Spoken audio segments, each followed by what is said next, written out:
Let's talk about my kids. I'm a family man. I have children. I have a 2.5-year-old daughter and twin 6-month-old boys in my house. Yeah. No, okay. Those are single people clapping. Parents are like, oh. Anybody have twins? Anybody know what that's like? Twins? Do you? How old are they? 4? Boys? Boys or girls? Girls? Identical? No. Yeah, mine are identical. I think it's better. I like that they're identical because, for one thing, you save money on photographs. You know? Yeah. That's the way I look at it. Hey, there's my little boy. And I got another one just like it. I just told him. Well, you need another picture. It's the same. Nobody can tell them apart. Me and my wife are the only ones who can tell them apart. My mother comes over to babysit, and she gets me mad. She loves to babysit, but then she panics. She's afraid she's going to keep feeding the same one over and over again. Yeah. She's starting to worry me. We want to go away for a week, and I'm afraid I'm going to come home and find one big, fat baby. Hey, Ma, they were identical when we left. Oh, come on. What do you mean nothing happened? It's Siskel and Ebert now. Look at that.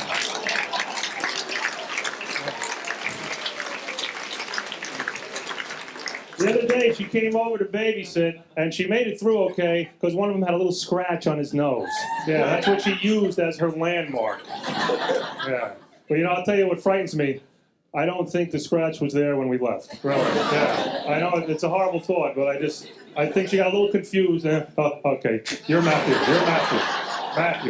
Matthew has a scratch, and he's a crybaby. Shut up. It's a lot of work, isn't it? It's great, but boy, you never rest in my house. I don't have a moment's rest. I find myself making little excuses just to get out of the house. Anybody need anything from the Motor Vehicle Bureau? Anything at all? Let's register something. I'll be home in a minute. I'm just going to apply for jury duty on the way out. That's all. Thank you very much, folks. It was a lot of fun. Good night.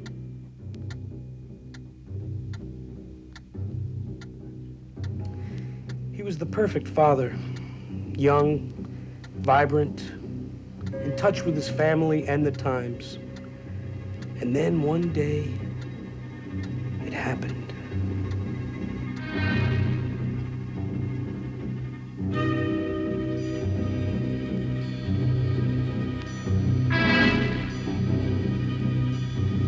Honey. God!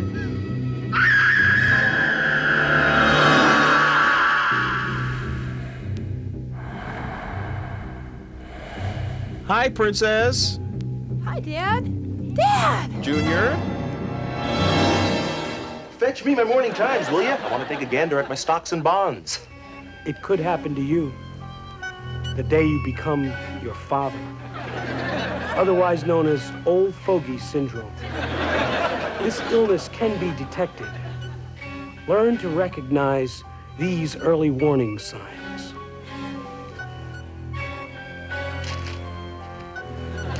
What, Dad? Say, anyone got a quarter? Dumb jokes. Dad.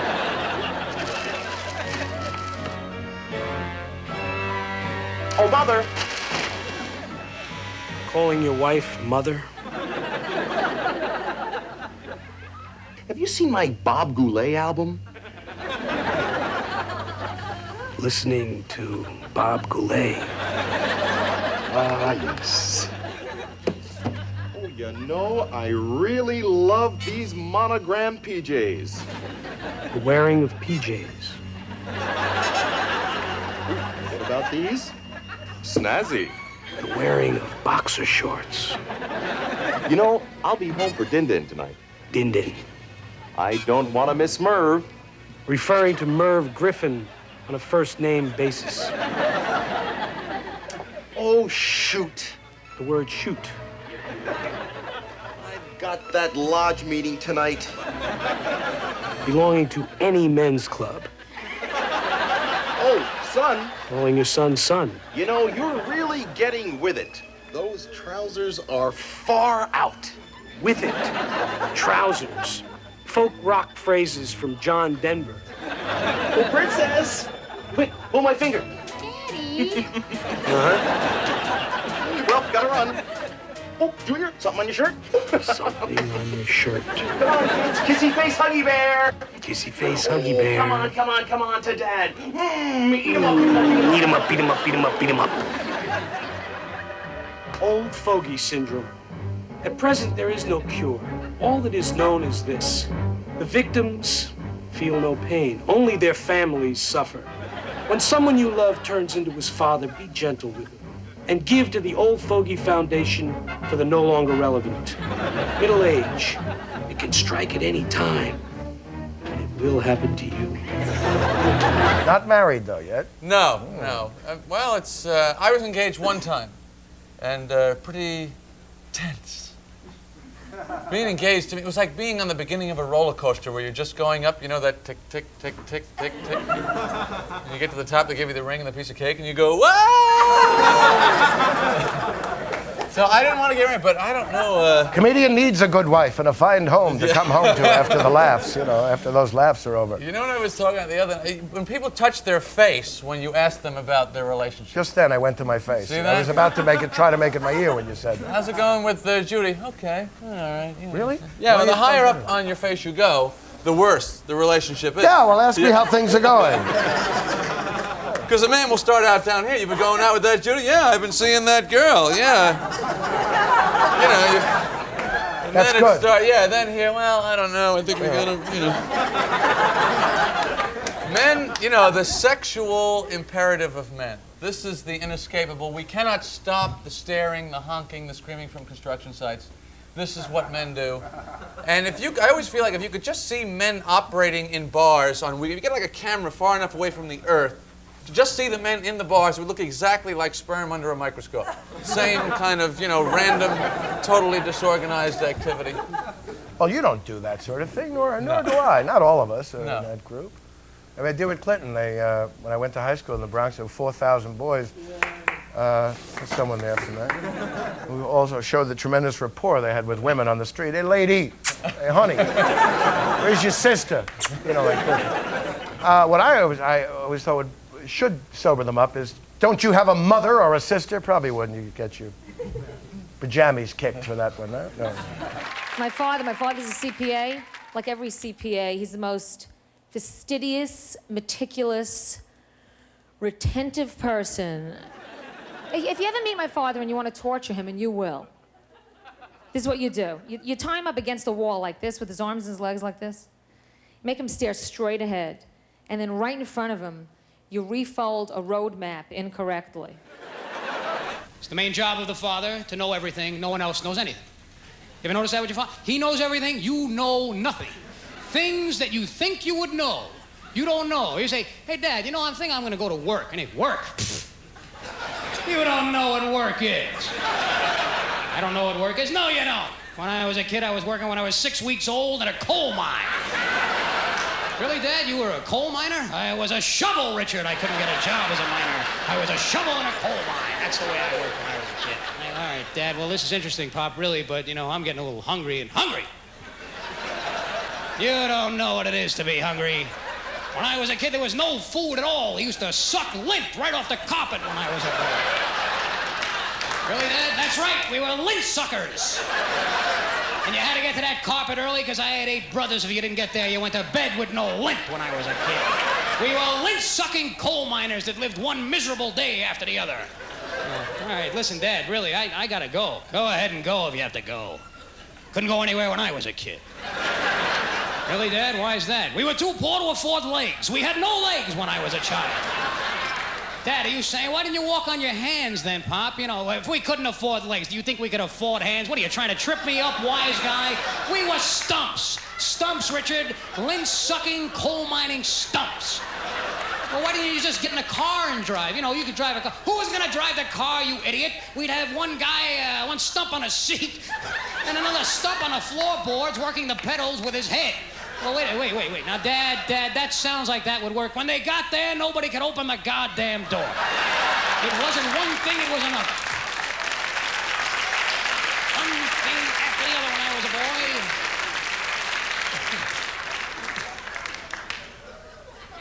Thank you very much for applauding on that. Thank you. Because when I was a kid, we had no applause. There was no applause when I was a boy. If you liked a guy, you had to spit. Which wasn't easy because we couldn't afford body fluids in those days.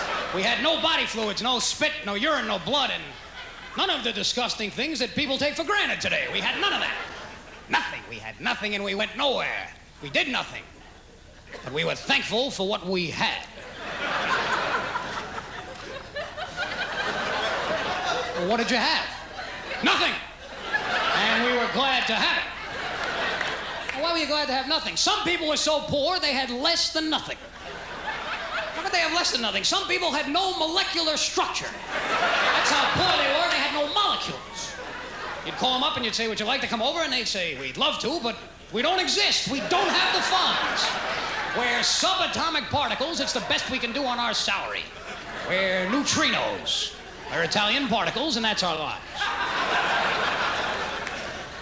If you're a scientist, you understood that joke, and if not, you're sitting here going, I want to go home, my ass hurts. It's late. Busy. About a year and a half ago, I got one of these spurs, and my wife was pregnant. I said, I'm getting an exercise bike. That's all there is to it. I'm going to be, healthy. Have it a year and a half. I'm ashamed to say it has an eighth of a mile on it. What happened is that fateful day that I realized that my sport jacket fit perfectly on the handlebars. And there's a place for my beer on the chain drive down here. There's a McDonald's, a little rack you can put on everything. It's, I know, there's still very juvenile things about me. I was always sort of like that erratic, When I was 8 years old, I wanted to be a nuclear physicist, highly precocious profession. I'm not sure if my future is in astronomy or nuclear physics, possibly quantum mechanics. When I was 30, I wanted to be a cowboy. Everything, and here I am, a parent. Here I am, a very old parent, to be sure. I have a baby of 8 months old already. Very fashionable, New York Magazine, Quiche, the inside story, how to have a child at 106, one of those. Should have seen the amniocentesis waiting room, Any results yet? The people in there, forget it.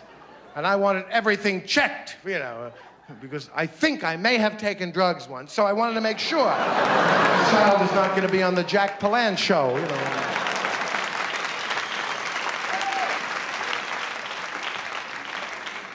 Believe it or not, I could. I remember they painted my house. Did I breathe in fumes? I thought of everything. But medical science can get you a very nice, healthy baby when you're old like I am. Cannot guarantee, however, when he's 8 years old, wants to play baseball, you won't be wheeling after him in an oxygen tent, Throw that ball, Dad!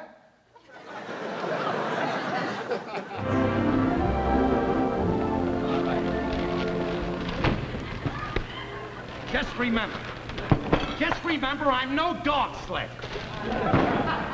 Finally get a Saturday off. But do I get a Saturday off? No. What is it? A big deal because I asked my husband to go shopping with me. Yeah, it's a big deal. When I go shopping, I don't expect to go on a hunt. Hunt? What hunt? What hunt? Don't get cute, Alice. Don't get cute. I'm going to ask you several clear questions, and I want some clear answers. First question. Were we or were we not in a supermarket? That's what the sign said. Don't steam me, Alice. Don't steam me, because I'm already steamed. Were we in a supermarket? Yes, we were in the supermarket. All right, the next question. In a supermarket, do they sell groceries, meats, and vegetables? What are you, the Kafava Committee? Just answer the question, Alice. Do they sell meats, groceries, and vegetables? Yes, they do. Yes. All right, then tell me this. Why did we get the vegetables in the supermarket and then walk 8 blocks up the Rockaway Avenue to Angelo's to get the meat? Very simple. Because at the supermarket, liver is 79 cents a pound, and at Angelo's, it's 76. Well, now, there's a big deal. You saved 3 cents to get me going 8 blocks. And if that ain't enough, After we come out of Angelo's, we walk all over Fulton Street to go into Charlie's to get groceries. Well, I saved 8 cents getting the groceries at Charlie's. That's spread. 3 cents on Angelo's liver. 8 cents on Charlie's groceries, and you got me walking all over the world. Well, all I know is I saved 11 cents. You saved 11 cents. How can you say you saved 11 cents when you spent 64 cents for a ridiculous thing like a jar of pickles? Well, if I hadn't saved the 11 cents, I wouldn't have been able to spend 64 for the jar of pickles. What are you talking about? If you didn't save the 11 cents, you couldn't spend 64 cents for the jar of pickles. I'll make it very clear. If I hadn't saved the 11 cents, I wouldn't have been able to spend 64 for the pickles. You're going crazy. You're going crazy, Alice. I can't even understand you anymore. I'll make it very clear, Ralph. You gave me a pay envelope last night, right? Yeah. $42 in it, right? Yeah. This morning I paid the rent. I had your shoes fixed, and I bought all the groceries for the week, and that's it. You're not going to stand there and tell me that between today and yesterday you spent $42? Where's my $5 allowance? Well, you gotta use your own money or you don't have any allowance. What money? I ain't got any money. You said you had the budget figured out where I get $5. Well, I did, but I had to send your $5 in on the dentist bill. My $5 on a dentist bill? My $5 on a dentist bill? One of these days. One of these days. Pow! Right in the face. $5 on a dentist bill? How am I going to go to work? What am I going to use for lunch money? Use your own money. My own money? I ain't got a cent, Alice. I ain't got a cent. Now, see, that's the neighbors. You and your screaming. Yeah, well, I hope it is. Watch me take care of this. Oh.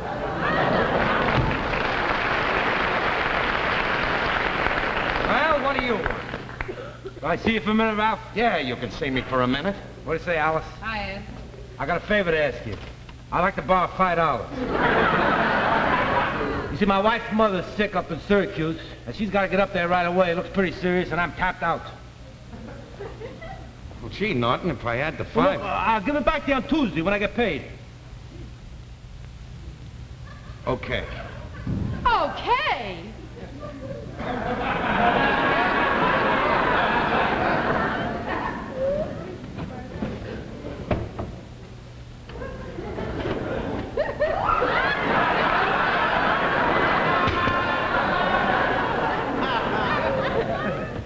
Yeah, pal. Thanks a lot, Ralph. You're a sweet kid. So you haven't got any money? I haven't got a cent, Alice. I haven't got a cent. Well, I haven't got a cent. That money wasn't mine. I already spent it. On what? What do you think I am, a dope or something? I know tomorrow's our anniversary. I went out and bought you a present. And the guy's coming here with it any minute, and I won't have the money to pay for it. Oh, gee, Ralph, I thought you forgot. I never forget. There he is now. Brandon? Yeah? I got a COD for $5. Well, you might as well take it back, because I ain't got the... Wait a minute.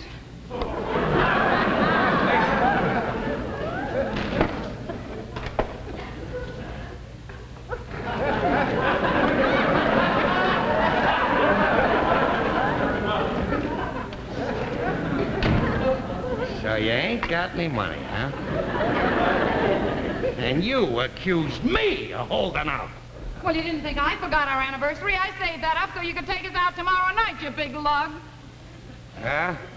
Well, that's no expense for spending 64 cents for a jar of pickles. That reminds me, I gotta have a pickle, Ralph. Here we are, destitute, and she's gotta have a pickle. I know, Ralph, but I gotta have a pickle right away. I gotta have a pickle. I gotta have a pickle. I gotta have it.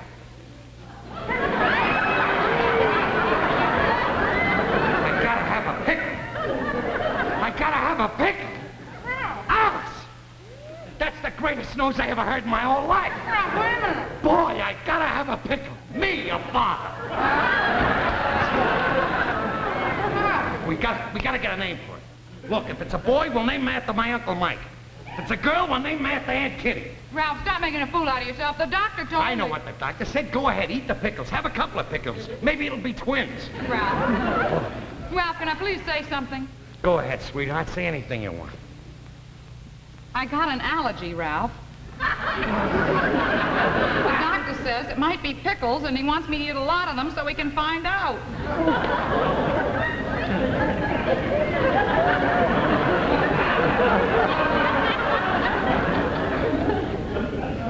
A little old allergy? An allergy? And you let me think. One of these days, Alice. One of these days. Ralph, one of these days. Oh. Oh.